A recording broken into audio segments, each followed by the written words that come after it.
ওকে জানা, তুমি দাদার পকেট থেকে টাকা নিচ্ছ কেন? না বলে কারোর জিনিস দিলে সেটা চুরি করা হয়, তা তুমি জানো না?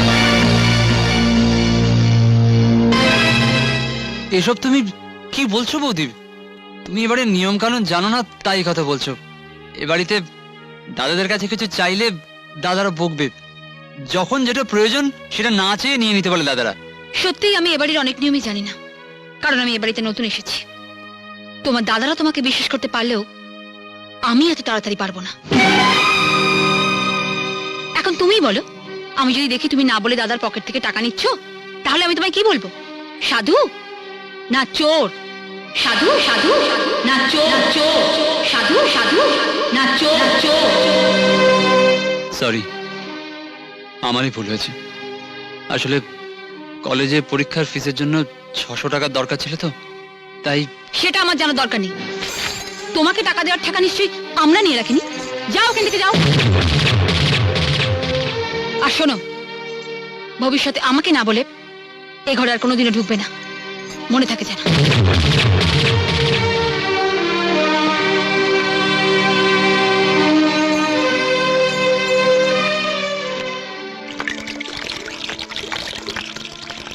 রানা, কোথায় যাচ্ছিস? এদিকে আয়, আয় আয় আয়। কি রে, চলে যাচ্ছিস যে? পরীক্ষার টাকা, হাত খরচার টাকা নিবি না? মেজ বৌদি দিয়েছি।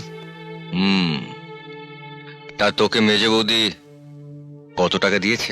না মানে 600 টাকা, আর আমার হাত খরচের জন্য 200 টাকা, মোট 800 টাকা। এতেই আমার হয়ে যাবে বর্দা। আর দেখ, যে শহরের ব্যাপার তো কখনো একটু বেশি টাকা লাগতেই পারে। আমি তোকে এই দেখ 800 টাকা দিচ্ছি, এই টাকাটা তুই রেখে দে। আরে নে নে, টাকাটা রাখ, আর মন দিয়ে পড়াশোনা করবি। আর শোন, এবার থেকে তোর প্রয়োজনীয় টাকা না আমার পকেট থেকে নিবি। আরে হাঁ করে দেখছিস কি? যা যা যা, আরে যা।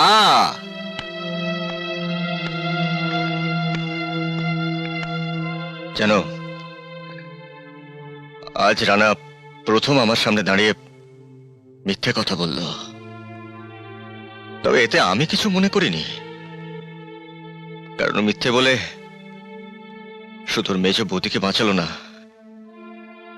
ও বাঁচালো ওর বুকের ভেতরে জমে থাকা আমাদের প্রতি ভক্তি, শ্রদ্ধা, আমাদের প্রতি ভালোবাসা।